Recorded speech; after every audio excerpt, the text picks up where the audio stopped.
Hi, I'm Jordan with Pike Nurseries, and today I'm going to show you how to grow the Southern Garden Classic, hydrangeas. Let's talk about the different types of hydrangeas.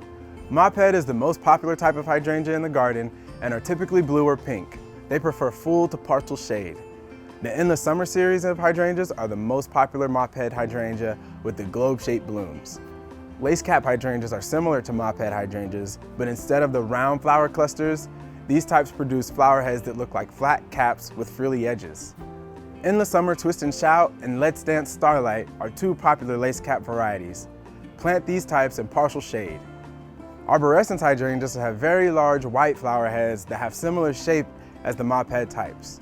These types are native to the southeast, so they perform very well in our region. They can tolerate full sun, but do the best with protection from afternoon sun. The most common arborescens hydrangea is Annabelle. Oakleaf hydrangeas prefer partial shade. These types are also native to the southeast and feature cone-shaped flower heads rather than rounded. Popular varieties include Alice and Snow Queen. Paniculata, or Pinnacle Hydrangeas, they have cone-shaped flower heads instead of the ball-shaped, and they bloom later in the season. Limelight and Little Lime are popular Pinnacle hydrangeas with bright chartreuse blooms in the midsummer that turn to a pink in late fall. Pinnacle types prefer full to partial sun. Once you've chosen your hydrangea, you're ready to plant. All hydrangeas need to have a rich, well-draining soil to thrive.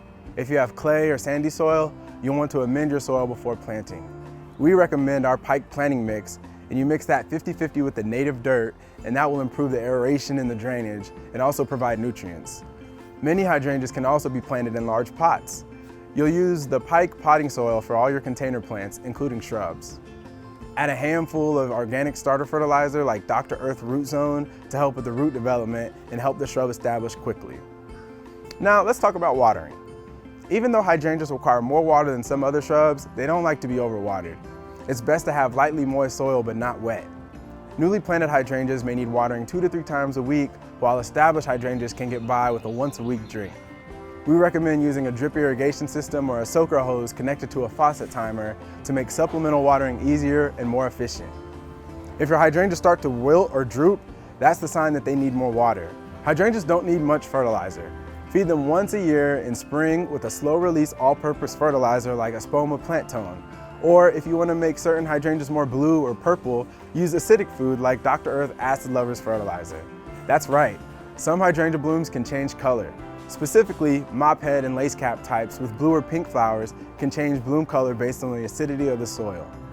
To make the soil more acidic for blue flowers, you'll want to add garden sulfur before the plant begins to bloom. To make the soil more alkaline for pink flowers, you'll add garden lime. And now you're ready to plant your own hydrangeas. Remember, at Pike Nurseries, all of your shrubs and trees are guaranteed for life, so you can plant with confidence. Visit your local Pike Nurseries to talk to our certified plant experts today.